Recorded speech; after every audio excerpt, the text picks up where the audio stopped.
Hey all, I am starting off this podcast by saying, I'm sorry. The sound quality is not awesome. It seems to be motorcycle palooza today. So stay tuned, you're gonna hear some vroom vrooms. Welcome to episode 125, How to Stave Off Anxiety. And before I really kind of get into this, I just wanted to say thank you to a lot of fans, followers, who have reached out since I launched the free ebook, Am I an Empath or HSP? A checklist and 6 tips for empaths and HSPs to thrive. Now, if you haven't picked that up, it's a free ebook. You can check it out in the show notes.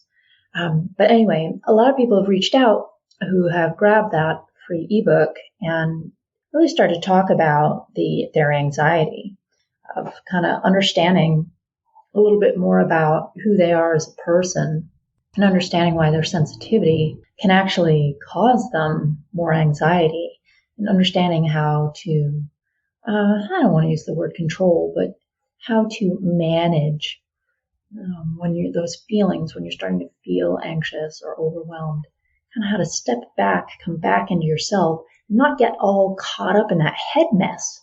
If we can get out of that head mess and get back into our bodies, we can calm ourselves down quite quickly.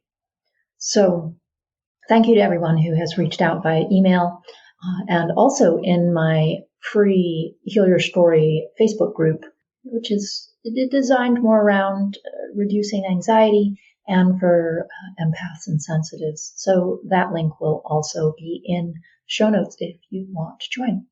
So, all right, here we go. Episode 125, How to Stave Off Anxiety. You know, we spend much of our day creating anxiety by wanting 2 opposite desires that seem incompatible.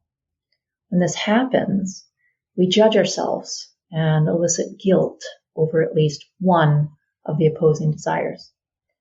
Tension is created by having opposite desires as we try to work out a way to have both. So consider the examples. I want a clean house, but I want to be outside instead of doing housework. Or I'll have fun meeting my friends for an evening out, but I just want to put on my pajamas and watch TV. And I want to travel, but I want to stay home snuggling my pets. Anxiety is produced by our own judgment of our thoughts. Now, what if our thoughts about those statements are, what if I don't clean? People will think I'm lazy. If I don't go out, my friends will think I'm boring. If I leave my animals to go on vacation, I'm an irresponsible pet owner. So tension is produced because you're searching for a compromise or a solution between the two. Maybe I could hire someone to clean my house. Perhaps I could have an evening in with my friends. Maybe I could travel with my pets. Now, this is where mindfulness comes in. Mindfulness is the practice of being in the present moment without judgment. Through meditation exercises, you can learn to accept your thoughts without becoming critical of yourself for having the thought. With the practice of mindfulness, you can acknowledge your thoughts without trying to answer them. You are not trying to solve a problem, and you are simply experiencing a thought. With an ongoing practice of mindfulness, you'll begin to let your thoughts flow in and out throughout your day without allowing them to induce anxiety or tension. In this manner, you'll be able to hold 2 opposing desires and acknowledge the presence of each. But that's it. You simply acknowledge and move on. Mindfulness is not about trying to find a solution. We're not meditating in the hopes that a third idea, better than the other 2, will emerge. So the practice of mindfulness can make you more attentive to the world around you, which can reduce the tension you feel when you find yourself in situations like the examples given. Many of us spend our days multitasking and thinking about other things even when we're in the middle of a face-to-face conversation. Consider how you might feel differently by staying really present, getting out of the head mess and staying really present. So take in these mindfulness examples.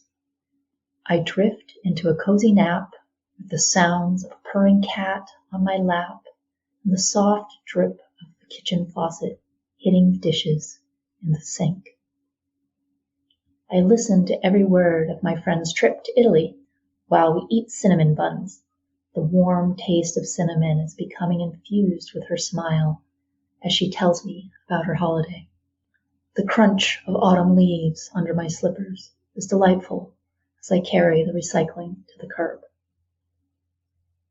Do you see the difference between what we talked about earlier and these examples? Mindfulness is an awareness of all that is going on around you and even inside you at any given moment.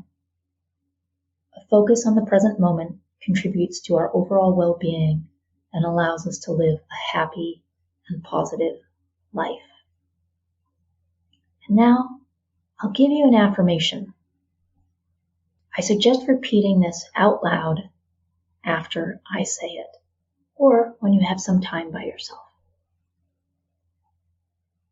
I stave off anxiety by accepting situations as they are.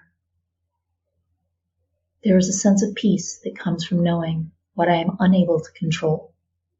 I can see things as they are and accept them. Being accepting means looking at a situation as it is and avoiding the urge to color it with my biases. Doing this allows me to feel satisfied about the approach I take to resolving it. I know that some issues are beyond my ability to solve. My mind is at ease when I am in a financial rut because I know my money stretches only so far. I avoid the urge to let stress take hold. Asking my creditors for time to settle a debt is the wise thing to do. It shows that I'm willing to resolve the issue. It also shows that I'm committed to meeting my obligations. Maintaining my positive character is important to me. I know how to remain calm and confident in the face of adversity. When I commit to finding a solution, I feel instantly at ease. It is pointless walking around frustrating myself because of a situation as it is today. My attention is always on how to alter the situation for a more favorable tomorrow. I refuse to be bogged down by today's challenges. Today, my focus is on making tomorrow a brighter day than the days before. My peace of mind is maintained because I move on from how things are today and concentrate on making them ideal for the future. I go easy on myself. And now, some self-reflection questions for you. What can I do to calm my mind when I sense anxiety coming on? Who are some of the people I rely on to offer creative suggestions? And what does my ideal future look like? Oh, I'd love to know the answers to these questions. You can feel free to reach out to me via email, or if you want to join the Facebook group, you can drop your answers in there. So, I hope you find this affirmation helpful. You know, the example I gave about money. Money is, or tends to be, one of the biggest stressors in life. And then when we continue to stress and stress and stress, it almost paralyzes us instead of allowing us to see all opportunities in front of us. And it can be that way with almost any situation. So I implore you to, when you start to feel anxious or overwhelmed, take a really big breath, come back to your body, and explore all of the solutions that may be before you. Sending you all a ton of love. Bye for now. Thank you for listening to another episode of Heal Your Story. Please subscribe on Apple Podcasts, Spotify, or wherever you listen to podcasts. You can find me, my coaching services, my book, or book a Heal Your Story strategy session at HeidiDelaire.com. For other self-development articles, go to lovewideopen.com. And you can also follow me at Heidi Delaire or Love Wide Open on all social media channels. Thanks so much. Sending lots of love.